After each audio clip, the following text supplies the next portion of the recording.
Like the prophets before him, Jesus describes God's world as a vineyard.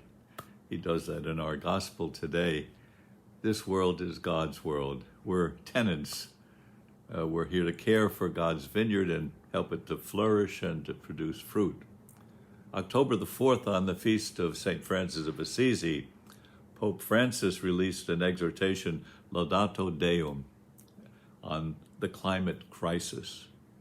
God's vineyard, the world God made and entrusted to our care, is in crisis. It's in crisis, the Pope says.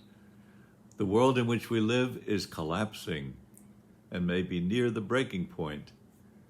We can't deny our experience in recent years, the Pope says. Extreme weather, frequent periods of unusual heat, drought, they're all cries of protest on the part of our earth. Now, some say this is natural. We shouldn't worry about it. But the Pope agrees with the scientific community. We should worry about it, and we need to do something. We're the tenants in this vineyard. We're responsible. And the climate crisis comes from unchecked human intervention on nature in the past 2 centuries. Now, we need to change our lifestyles, our economic structures, our way of thinking about this vineyard we live in. And the poor are being hurt most of all by the climate crisis.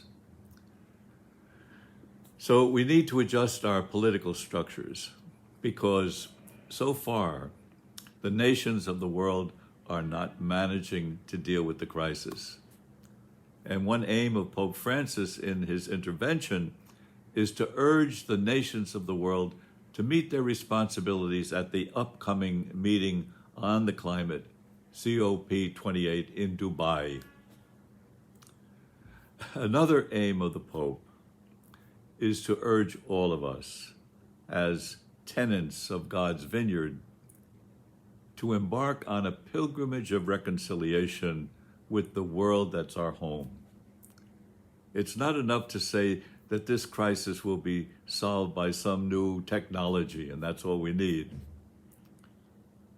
The tenants in our gospel story forgot their place in the vineyard. They wanted it all to themselves and their own use, and that destroyed them.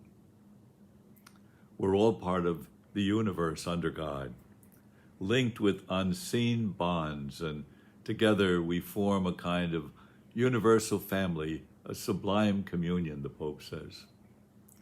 And God has joined us so closely to the world around us that we should feel its pain and its suffering. So let's stop thinking as autonomous, omnipotent, and limitless human beings and begin to think of ourselves differently, in a humbler, more fruitful way, as good tenants of our vineyard, the world.